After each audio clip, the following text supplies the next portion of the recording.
I've led a very eventful life.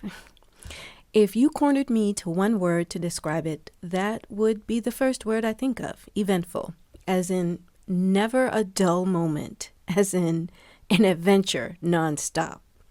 Some wild and interesting things have happened to me over the course of my 50 years around the sun, along with some tragic and traumatic things, but all the things were always blessed. With every hardship, there is ease. With every hardship, there is ease. And throughout it all, my day one has always been God, my first BFF, and my mother a close second. And eventually, I learned to also be my own best friend, but I'll save that for later. For the next 50 days, I'm counting down to my 50th solar birthday on September the 20th, 2024, and I'm sharing some short stories from the adventures in Nia. Just like that funny little meme with Alice and Dorothy, I've seen some weird sugar honey iced tea. Here are about 50 of them that I think is safe to share. This morning, this little vignette came up in my mind on my run walk with one of my younger brothers. I'm usually out there before the sun comes up, and I'm getting back into it consistently since my recent health challenges, but that's a story for later. But I wanted to tell you about the time that I almost had to fight a German Shepherd.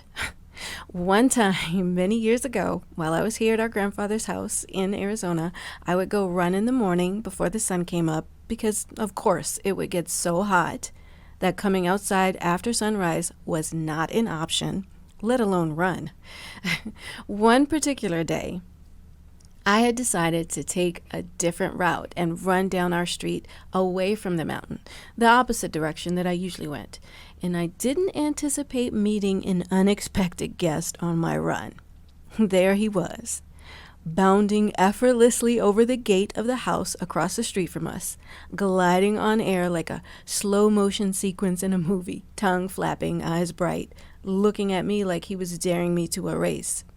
And in that moment, time seemed to slow down, and I thought to myself, okay, Nia, you are going to have to square off and fight this German Shepherd.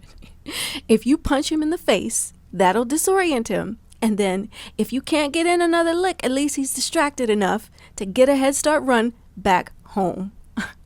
I had told myself, okay, I'm ready. Fist cocked, feet planted. I bared my teeth. I was serious. No fear, I thought. And then, just as I was about to throw caution to the wind and throw hands and fight this dog, there was a loud crash of one of our neighbor's trash cans, and it distracted the dog. He darted off in that direction to investigate, and whew, I was so relieved. Oh my God. I just resumed my run forward, and I never looked back. Man, I was determined to get that run in. The sun was steadily coming up over the horizon, and all that adrenaline I had for this intended boxing match was not going to waste. I saw that dog again later that week, and we had locked eyes safely from our fenced-in yards, mind you. And I swear there was a look of recognition. I think he was saying, I owe you a chase, lady. And I was definitely saying, oh, no, you don't.